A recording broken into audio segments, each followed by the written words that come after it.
The first panelist is Wendy. She's a member of my home group in Al-Anon, and I've known her for quite some time. And I'll just turn it over to Wendy.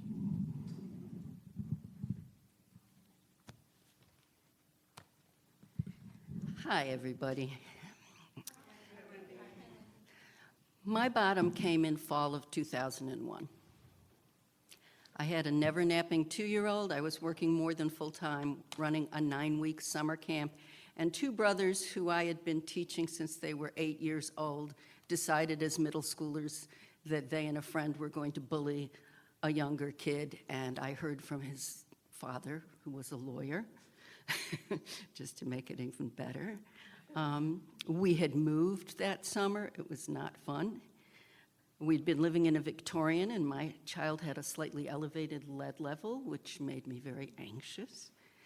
And the internet said there was no safe lead level.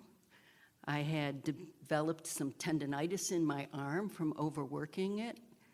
And then it was so bad that I had a hard time picking up my 2-year-old. And then somebody got the brilliant idea that they were going to run a couple of planes into the Twin Towers. And I developed such insomnia that I ended up in our wing, which is the psych wing of Strong, which my mother was very upset about because she thought it would affect my life very badly if I ever ran for office. Anyway, so when I finally took that hint and went to a therapist as an adult, I told him, I'm a workaholic. We should probably go to meetings, but when would we meet? And he laughed and said, it's called Al-Anon, and here's a list. And so I found my first meetings. And when I first walked in, it wasn't the hardest thing I'd ever done. I instantly knew I was in the right place. It wasn't just the relief of not being alone, hearing the same characteristics and concerns that I had. It wasn't just the promise of the steps. It was that this place was so different from anywhere I'd ever been because of the traditions. There was no human authority here. No one like my parents who I could put on a pedestal and then drag off when they disappointed me.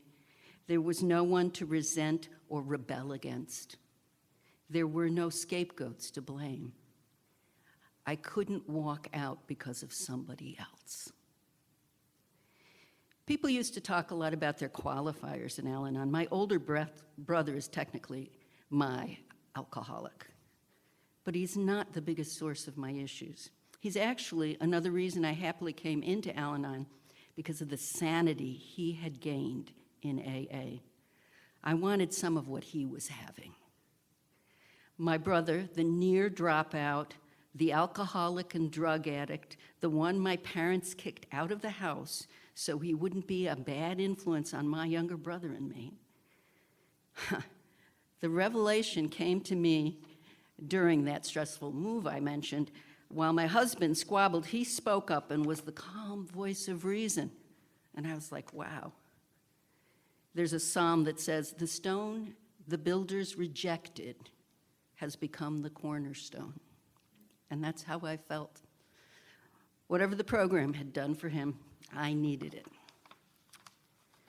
So the first tradition says, our common welfare should come first. Personal progress for the greatest number depends upon unity. There are no reject stones. We need one another, and we need to listen to one another. So my family story is this. We used to joke that we were the product of an intact marriage. Though they had different approaches to child rearing, they never undercut one another in front of us in terms of parenting and discipline. They argued in front of us, but not in front of us about us. My parents presented a united front. Dad was the voice of authority. Mom was more empathetic, but backed him up. Us, not so much. We were not united. I was the good kid, the A student, the one who told Mom when there was misbehavior. My brothers shared a room, and after a while, I was the perpetual odd man out, the prissy, untrustworthy tattletale girl with cooties, who thought she was better than everybody else because she got A's. My older brother, who struggled in school, started early getting in trouble. When I was 13, my mother insisted that the family as a whole attend one session with his therapist. My dad didn't think much of therapy. Self-reliant American male was his ideal. But he went along, so long as my brother, the juvenile delinquent, was the focus, the family black sheep. When I finally spoke in the third session and said timidly, "I've always been afraid of my father," my dad stormed out, got in the station wagon, and peeled out of the parking lot, throwing the keys to the Pinto on the sidewalk for my mother to retrieve. "I just don't understand why your father would do that." My mother was more puzzled than accusatory. When writing this, I finally realized that my mother was never afraid of my father, but we all were. Then I ran away from home, and my mother learned the truth. My father had been abusing me sexually since 5th grade. Okay? So now I'm in 9th grade, and the solution is, well, not family therapy. That was the end of family therapy. I was not to discuss this with my brothers. I was sent to therapy alone. After all, I was the one with a problem. Okay? My child psychiatric social worker suggested another solution, boarding school. This is what my mom said. "Okay, Wendy, you leave the family, and I go crazy, and your father will kill himself because he doesn't have the peace of mind to go crazy." Okay? Somehow we all became adults. When my brother got another DWI, my mother said we ought to do a family intervention. My younger brother wisely said, he was wise because we raised him. You know, he was the youngest. Wisely said that he would come only if our older brother was not the focus. Okay? He felt that the whole family unit was in need of the family therapy that was cut off when I was identified as the one with the problem. This was the beginning of a shift. We three were not going to be split apart. Everyone was going to be heard. By the time my parents were dying, the three of us were able to be all on the same page. I hear a lot about the horrors of families torn asunder by end-of-life events, and I feel for these people. I'm so glad that I still have my brothers. They're the only ones who know what it was like. They're the ones that helped me sift the crazy from the sane, along with you, my Anon family. So we recovered together, my brothers and my Al-Anon family, where there is no authority, but a loving higher power. And I just want a little time check. Oh, you have 10 minutes. Okay. So I'm going to shift over to talking about this tradition within our meetings. When I started attending group consciences, I saw the traditions in action and how voluntary cohesion through honoring the group's loving higher power and making sure all voices are heard results in a meeting where all assent to continue as an Al-Anon family. I'm a GR now and feel the importance of rotation of service so that no one, especially the newcomer, should get the impression that there is a person or clique that dominates or always serves in some same role. The first meeting where I attended regularly fell apart. I think it was about a half a year in when a couple started to dominate. They were a married couple, they had a child with an alcohol problem, and they always sat at the front of the room. And I was new enough in Al-Anon that I didn't know how to do a group conscience or any of that. And it was like looking at a dysfunctional family again. There's mom, there's dad, and they were always chairing or sharing or something. And I left, and apparently everybody left because the meeting closed. Luckily, this is not a one-meeting town. And I found a meeting that had a lot of older people in it who had been around in Al-Anon for a while, and it it was I think I've actually avoided taking jobs that make it so that I would have to do something at 9 o'clock on Fridays. So, because I like my group so much. I have to say, it was really interesting. This is my first time as GR, and we held a group, and last week was my first group conscience where there was any kind of a conflict, and it had to do with whether we were going to go hybrid when we went back in person in April. And there was one person who really, really wanted us to try to be hybrid, and so I kind of made this statement that I thought we could say to the rest of the group when we were all together, where it would be that we didn't know how we would go forward with hybrid. We would do a hybrid anniversary meeting, but no promises thereafter. We'd have to figure it out. And one of the people who had been pretty strong on not wanting to go hybrid because we didn't have Wi-Fi and it's a lot of bother, et cetera, was the one who said, we need to hear the minority voice. And after the minority voice, the whole atmosphere changed to, let's see if there is something we can do, we really want to do it. And that's the kind of thing that makes me happy. I just don't like it. I used to actually have a very Al-Anon sort of role in every organization I was in. People would come to me and tell me what they were upset about, and then I would tell the authority. So I'm so glad I don't have to do that in Al-Anon, because people are really encouraged to speak up for themselves. And in my everyday life, I stopped thinking that everything would be fine if I were in charge. I now know it would not.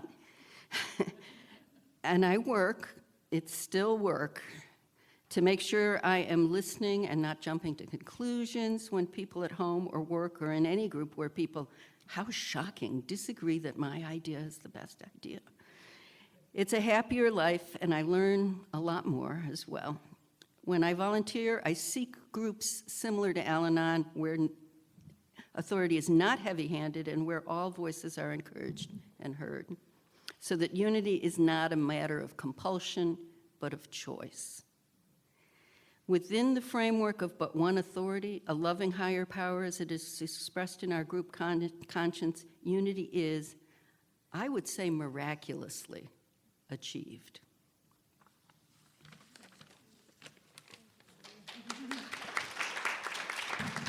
Thank you, Wendy. And now Leah will speak.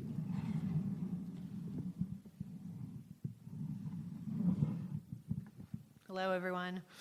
I'm Leah, a grateful member of Al-Anon. It's a joy to be with you here today. The traditions are a little bit of a challenge for me, so I'm always excited for the challenge to live into something new. For me, the steps are how I've learned to live healthfully with myself, and the traditions are an exploration in how I can live healthfully with other people. It's about how I'm in relationship with other people. And being in a relationship with other people is why I qualify for this program. I have a lot of things that I can be obsessed and maybe bordered on addicted with, but mostly I was obsessed and addicted with other people in my life and their behavior. So I don't know the traditions as intimately as I know the steps, so this is a great challenge for me. And I did want to start with a little bit of a reading. So this is from Hope for Today, which I really enjoy because I primarily identify as a child of an alcoholic, though I have all sorts of alcoholics in my life. So this is from February 12th, and it says, if I were to draw a coat of arms representing my experience growing up in an alcoholic home, I might draw a fire-breathing dragon, hovering menacingly over a tablet, bearing the message, divide and conquer. The dividing came in many forms. I saw my parents divide on important parenting issues during drunken arguments. Their words divided my siblings and me by pitting us against each other in unfair comparison. Why can't you be more like your brother or sister? I felt divided within myself when I tried to share my nagging fear of my father's escalated drinking and was told there was no problem. Which was I to trust, my instincts and experience or the words of others? In the end, I learned to trust neither. To remedy this particular effect of alcoholism, Tradition 1 states, our common welfare should come first. Personal progress for the greatest number depends upon unity. The word common tells me I am bonding with people who understand and have gone through variations of my own experience. Welfare tells me the nature of this bond is about well-being and safety. Unity tells me that in order to get well, we need to work together to do what is possible for the whole.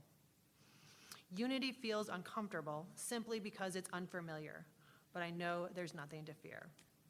And I'll stop there, minus the part about the father's escalating drinking, which also could be a problem in my instance too, but primarily my mother. That is 100% exactly what I grew up with. I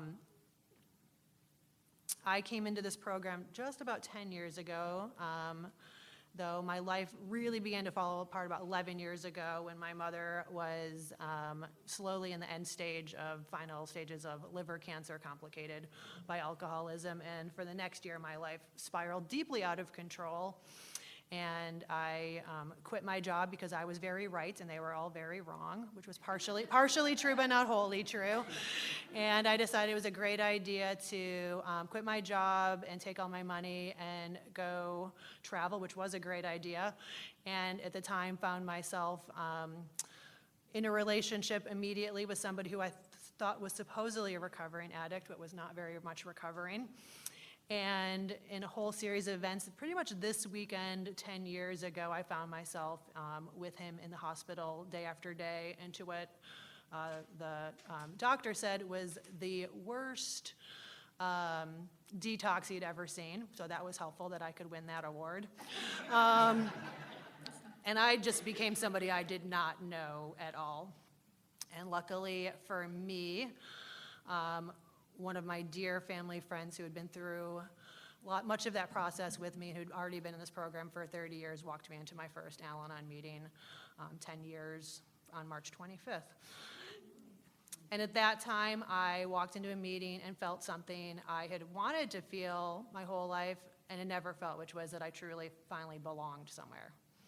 I thought I might belong a lot of places, but this was the first place that I could really say what was really going on in my life. I could really say who I was. I didn't know I belonged there. I thought maybe somebody would have said out loud that my parents were alcoholics. We would have talked about that, right? Like it would have been like, your mom has cancer. We talked about that when that happened, but we didn't say there was alcoholism. And so I just, like I was taught in my family, lived in a deep world of denial until someone was willing enough to tell me what the actual truth was. And so I always describe when I came into this room, it was like I was in a dark cloak and somebody poked holes in it, like bullet holes, and all of a sudden I could see this light of reality, like, oh, so that's what's been going on here. And I think also combined with that by the fact that I think pretty much everybody I spent any time with, our family, friends, all of my friends, I think we were almost all an alcoholic family, so nothing seemed terribly remiss from anybody else going. That's just the environment I lived in, where lots of people who grew up in families with alcoholism or addiction or mental health issues. But something was not right, and something isn't still right. The only thing that's right now is that I found all of you. So again, going back to the idea that this tradition is all about how we're in relationship to each other, 3 words jumped out at me in this tradition. I'm going to break them down like the geek that I am. Common, welfare, and unity. And the idea of common, I'm like, sure, yeah, like we're a tight team in my family. Like we pretty much, we're going to do, if we have to do something, we're going to do it all together. Might not be healthy how we do it, but we're going to do it all together. But when I started thinking about this and what I've learned about myself and our relationship to each other and how we were taught to be in relationship with anybody in the world, we were really taught that who we are as humans goes in three ways. Either we are against somebody, we are above or below somebody, or we need to push somebody away. There was no common, there was no unity. It was how are we in relation to other people, and how can we either hide from them, how can we fight against them and make them sure that they know that we're right, or how can we make sure that we know that we're above them? And if we don't think we're above them, we should probably get away from them because it's really important that we're always going to be above them. So again, no commonality there whatsoever. And in the idea of welfare, which in this reading identified as being a common concern for well-being and safety, I don't think that was really the main concern. I have a lot of suspicion that my well-being and safety was not the primary concern, nor my siblings happening in my life. It was, like many people in an alcoholic home, about using or abusing, being in denial, and their own emotional safety. And that's what it is to be in the state of addiction. And so our language that we learned in our household was not about common, it was not about welfare, it was not about how can we learn to talk to each other and be in relationships. It was a lot about denial. It was a lot about blaming and shaming.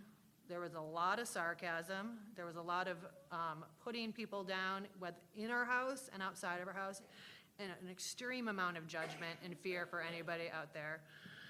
Most families might think, we should lift up firemen, or we should lift up these people who do this amazing work in the world. We were taught to fear anybody in any position of authority.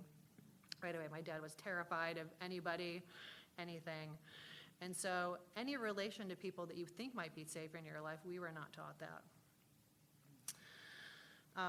And so that created a lot of judgment and fear about people all around us at any time. So when I'm getting into either a romantic or a friendship relationship, it's about competition.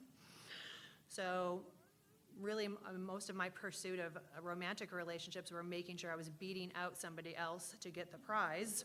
Not really about loving them, but I'm going to be the better looking, I'm going to be the smarter, I'm going to be the more interesting person so that I can beat out whoever it might be. So I think I discovered I really liked competition more than I actually cared about relationship. With my siblings, it was about showing one up or putting one down, or making sure that, everybody around us knew that who was the better one.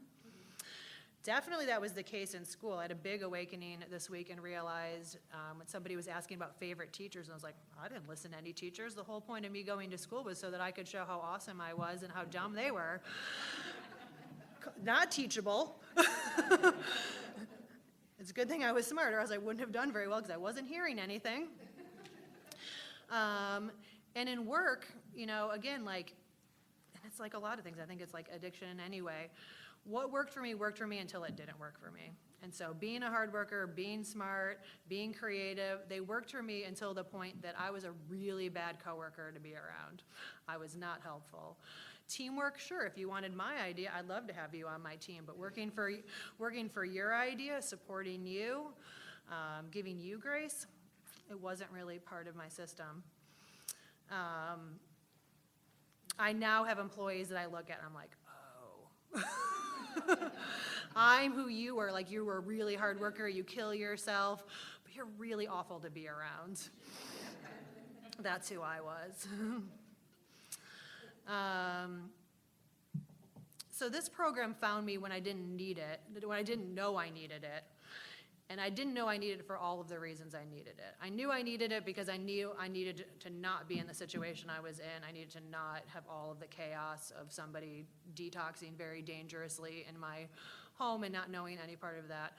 I knew after a little while that I needed it because we had just lost a very important person in our life to this disease, and I did want to learn more about it.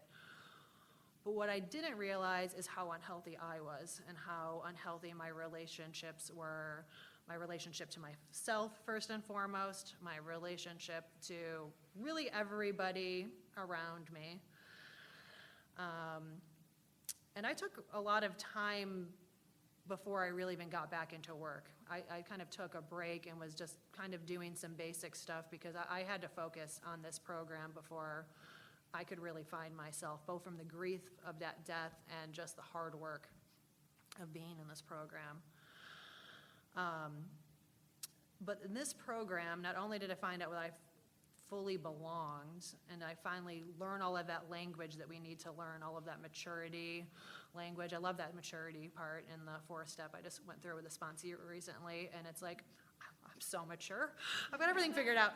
Maturity is responsibility, right? Yeah, I've got that down. I'm extra responsible. Oh, maturity is like being the right age for what you are and having these things. Oh, so deeply immature and I'm still working. I still feel like I'm catching up a little bit. But in this program, we've created an environment that we probably didn't have, or maybe we don't have currently in the house. And so it's this environment of safety, it's this environment of intimacy that we can be in that I can't be in almost anywhere else. And the best thing for me is it's practice. So like I tell a lot of people I know in this program, this is the place where we get to practice how to have conversations with other healthy people. And we're not all that healthy, right? But we're on a program to be healthy, so we can practice these conversations together. And then once we know how to do it with somebody relatively healthy, then we can go and have that conversation with the person in our life that's probably not healthy.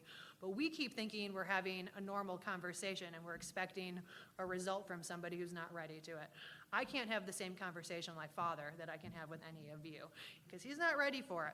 But when I have it with one of you, I know this is what it's supposed to be like, and I don't get as offended and pissed off and resentful when I have it with somebody else, because I know I'm doing the part of it that I need to do.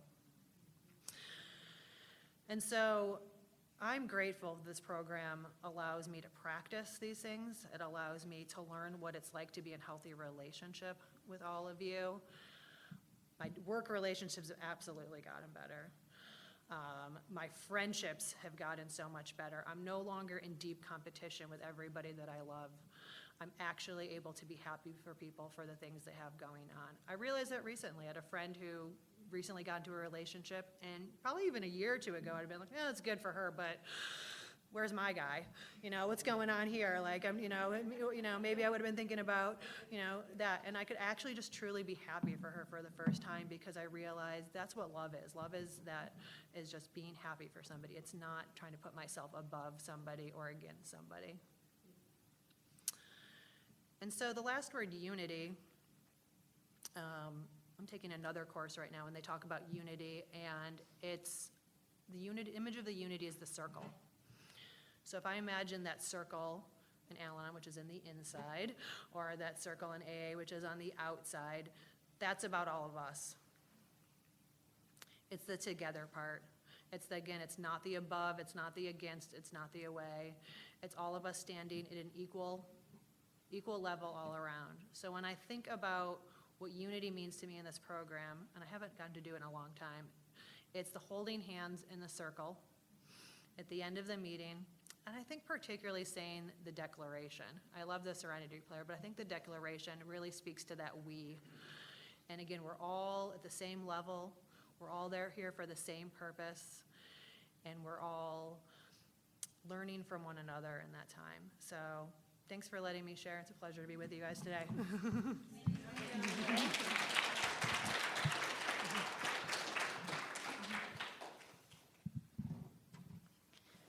Hi, my name's Hannah.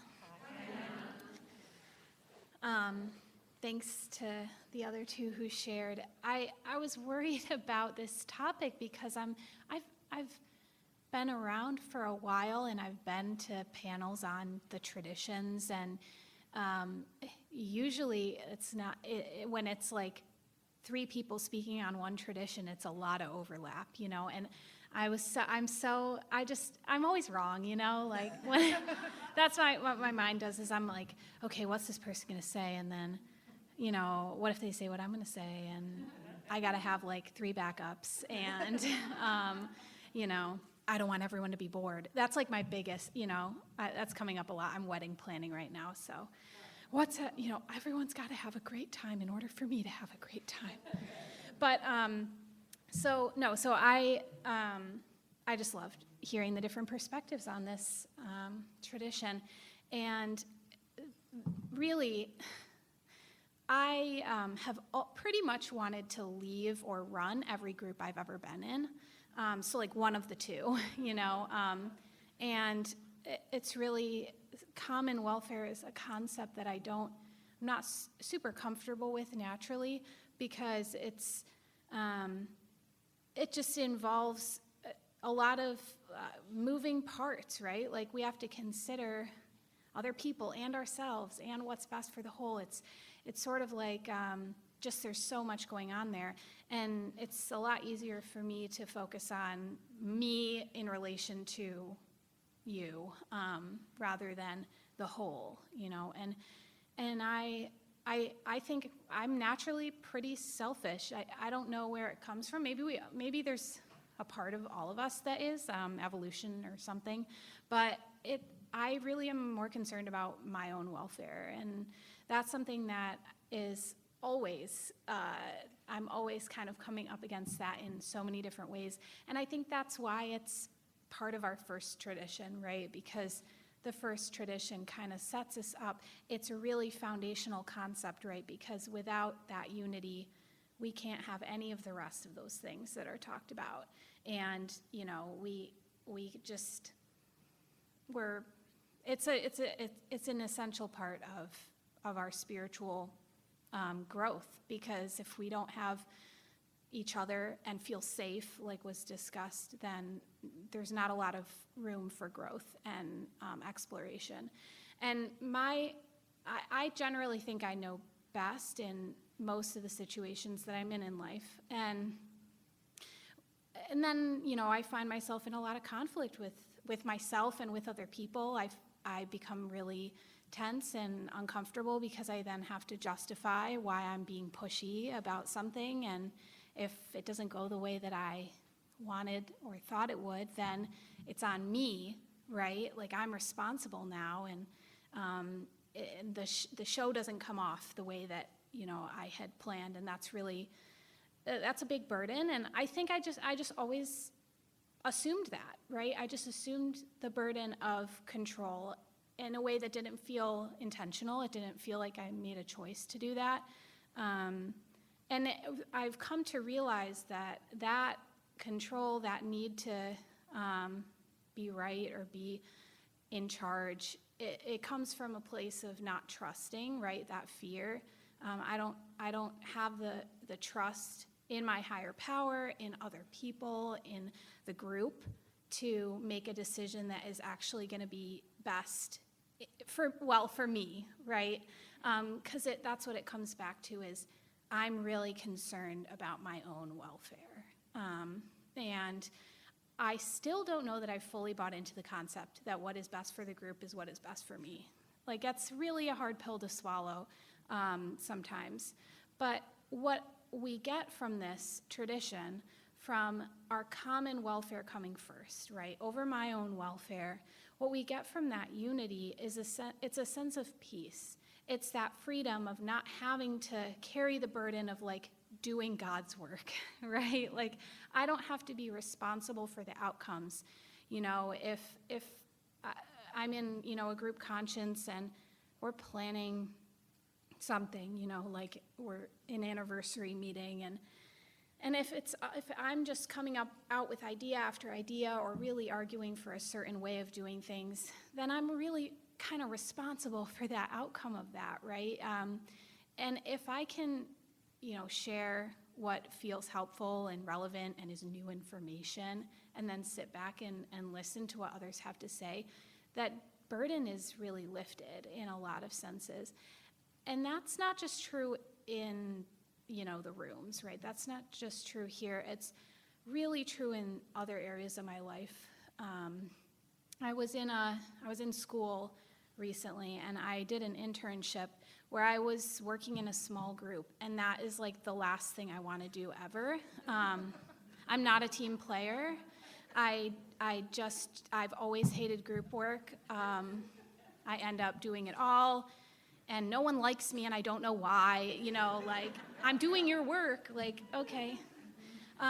So it was stretching me, right? Like, it was uncomfortable in a lot of ways. And I just was so aware of it going in, like, that this would be a challenge for me and that I would need to really be aware of my defects and my tendencies. And I still was fighting, not like in a really obvious, like, inappropriate way, but just really, I got an idea in my head about the right way to do it, and I could not let go. And there were several times where I was just like, I saw myself like from above, like dissociating. Like I just was like watching myself argue this point that really didn't matter. And in fact, when I ultimately like won and got my way, it was just so silly. It was so empty because the other person was just like, this is ridiculous, like, okay, and it wasn't super overt. I think I'm very sensitive to my own, I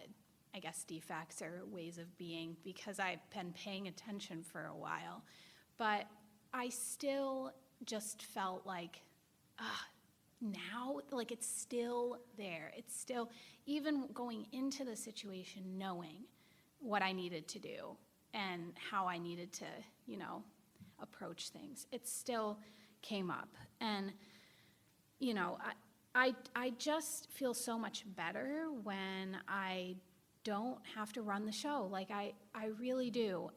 And yet I just keep doing it. I keep going back to that. And it comes back to that lack of trust, right? I don't think that it's all going to be okay unless I have it my way. And unfortunately, or fortunately, depending on your perspective, I am pretty good at like some of the things that I do, and I'm intelligent and I have good ideas. And so sometimes my way is really the best way. Like that is real. And that's hard though. That makes it really hard because I can talk myself into thinking, oh, this is the unity, right? Like I can kind of twist it, my will into God's will. And so that's something I have to be aware of. But really, the traditions kind of started coming alive for me when I started thinking about them in terms of relationships, outside of the rooms, outside of recovery. And I listened to a workshop. This was years ago, but it was a workshop with an Al-Anon member and an AA member who were married and had been in recovery a long time. And they talked about how they applied the traditions in their relationship with each other. And I can get on board with that. Like, until that point, I wasn't really interested in the traditions. I just thought they were kind of boring. But when they're about me, when I can really see how, oh, wow, like, I want to be in a relationship, or I want to keep the relationship that I have. Like, a button in me got pushed that sparked my interest. And again, our motives don't really matter that much if our feet are moving in the right direction. So like, that's how I really got interested in the traditions. But there's a lot here that can apply really well, in the family, in the workplace, and in intimate relationships with partners, right? Like this concept that not everyone is going to be happy all the time, and we can still have unity. And that's so uncomfortable to me.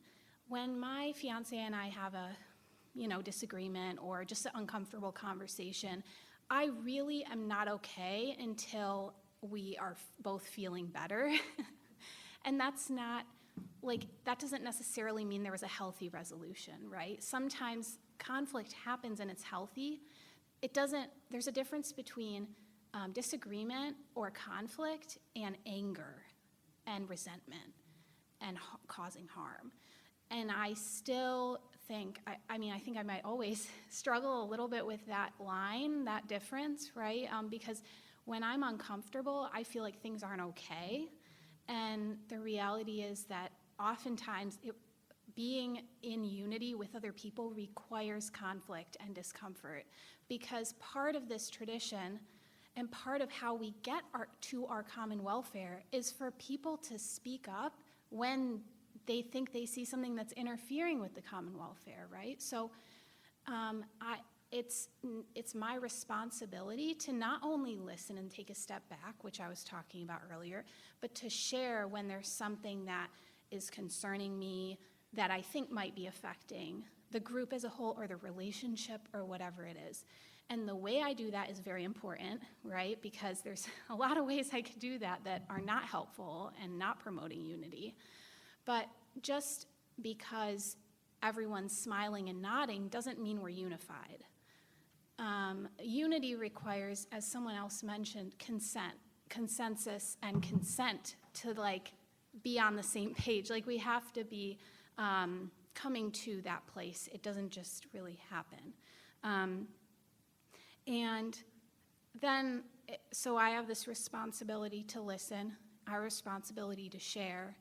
And then with that sharing, I have to ask myself, am I expressing myself for unity or for manipulation and control? And that is another gray area, right? Like, it depends on how you look at it sometimes. I can justify expressing a concern or saying, giving an opinion or a perspective and say that that's for the purpose of unity. But I really need to get quiet with myself, with my higher power, to know that difference, because I'm not really there yet a lot of the time. And I can still justify being manipulative if I think it's for the common good. And there's a lot of means to an end, and that's probably not the best approach. And one of the sources that I was looking at before this panel was talking about how I need to be unified with my higher power before I can be unified with anyone else. And I don't really see that anywhere else in relation to this tradition, but I think it's valid across the board in all of these contexts. If I don't have that source of guidance or that intuitive sense of what is God's will or what is, the right thing to do, however you want to say it, if I don't have anything internally like a compass, then I can't trust myself, right? Like I can't trust myself to make a decision that actually is for the common welfare, or I can't trust my motives for contributing in a discussion or whatever. So that relationship with God and through the steps has to come first before I can really be in relationship with other people in a way that is moving us towards unity. I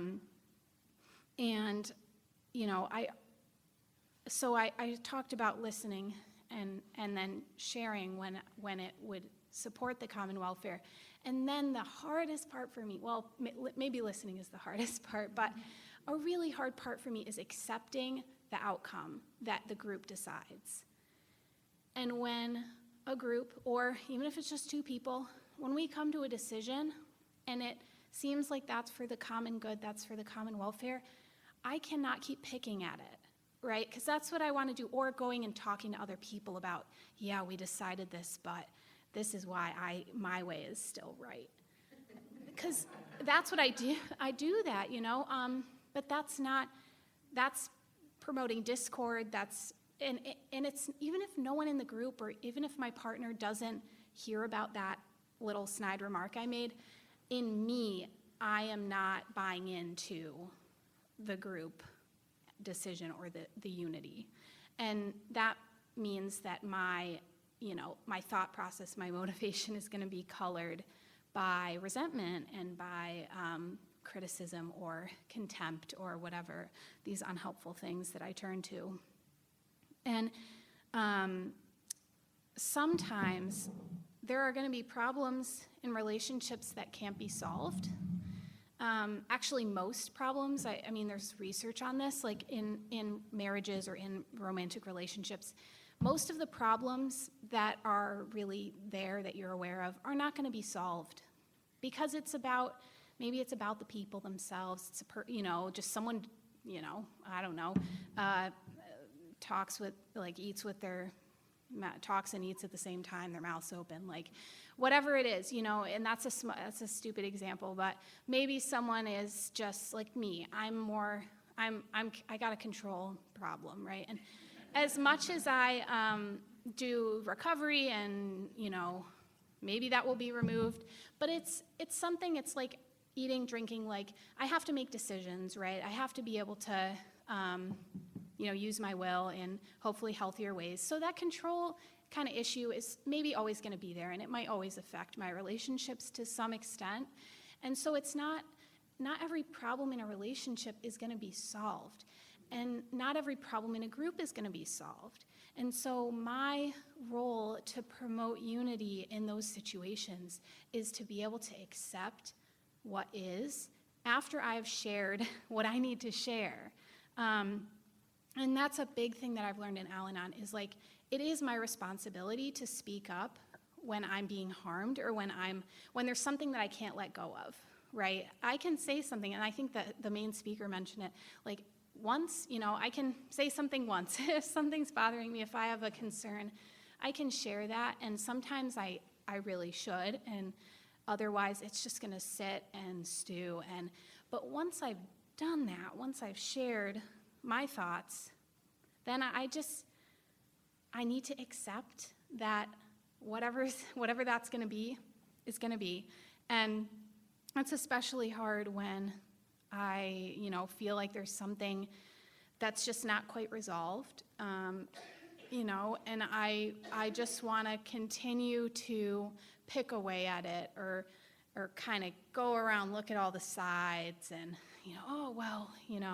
we got to figure this out.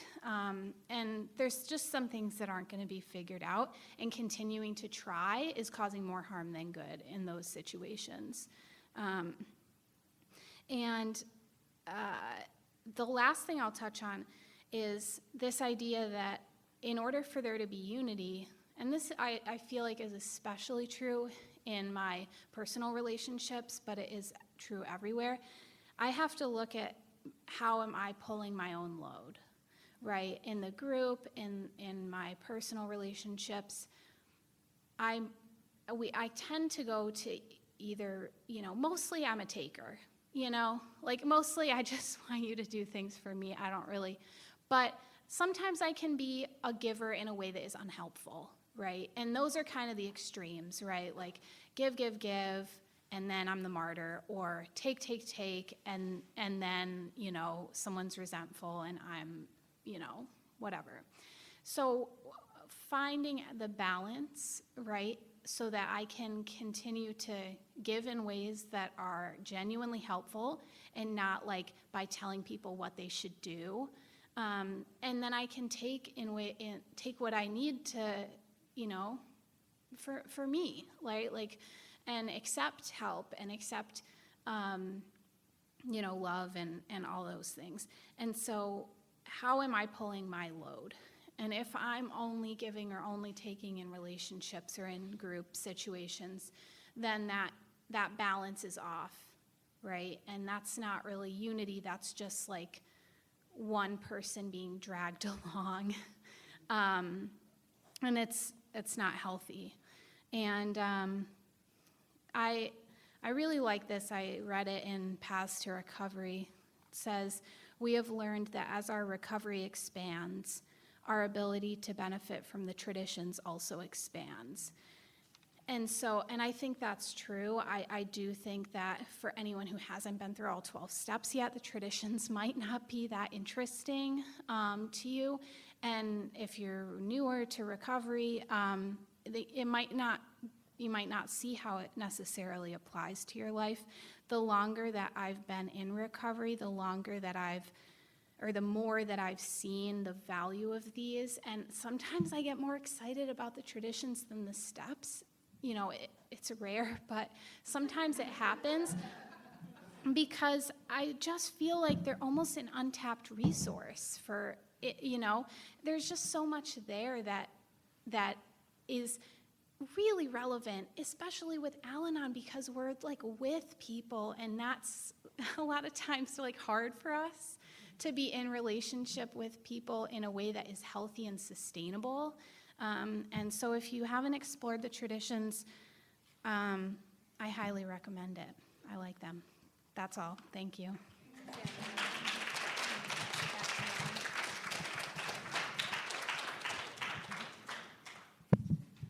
Thanks, everybody, for coming. I don't know if I should even say this, but it's my favorite panel ever. And I love you guys. You did a great job. Wow, so much to think about. And I did forget to read this announcement, so I'm going to read it now. All of these speakers are being taped in the panels and the speakers, and they're available on flash drives, digital downloads, and CDs. So please stop by the taper table to see the collection. And we can close with the Serenity Prayer.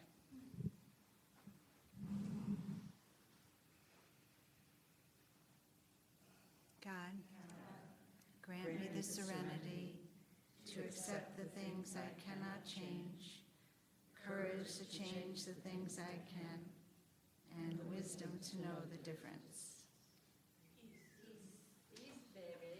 Thanks for coming. You did such a great job. Thank you. You know, I would put it all down to my husband, who said, are you writing your speech? Oh, And I said, no. thank And you, I think- Megan. Thanks for coming. I thought I was going to work. Megan, do you know, this is Hannah and Leah. You guys know? Okay, from the, yeah. So I thought I would work from notes, but then I started writing and it just came, and I was able to Oh, you're a look up. writer. It's Yeah, I am beautiful, a and it writer. shows. It was really, really nice. Good job. Thank you. Thank you, Rich. Okay, I got to give this guy a hug because I never see him I anymore. know. Don't forget your card. Okay, thank you.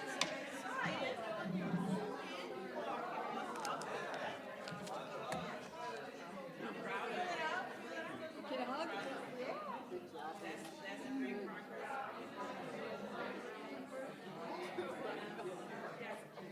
And Friday morning is not the fault.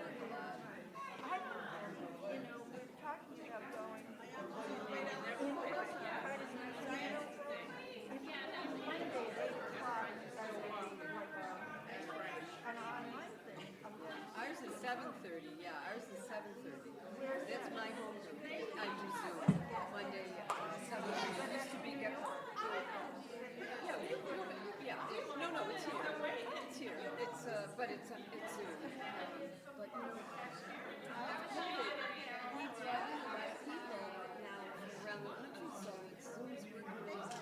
Just as an FYI, I'm not a big hybrid person. I don't care for the hybrid. So, that's just my take.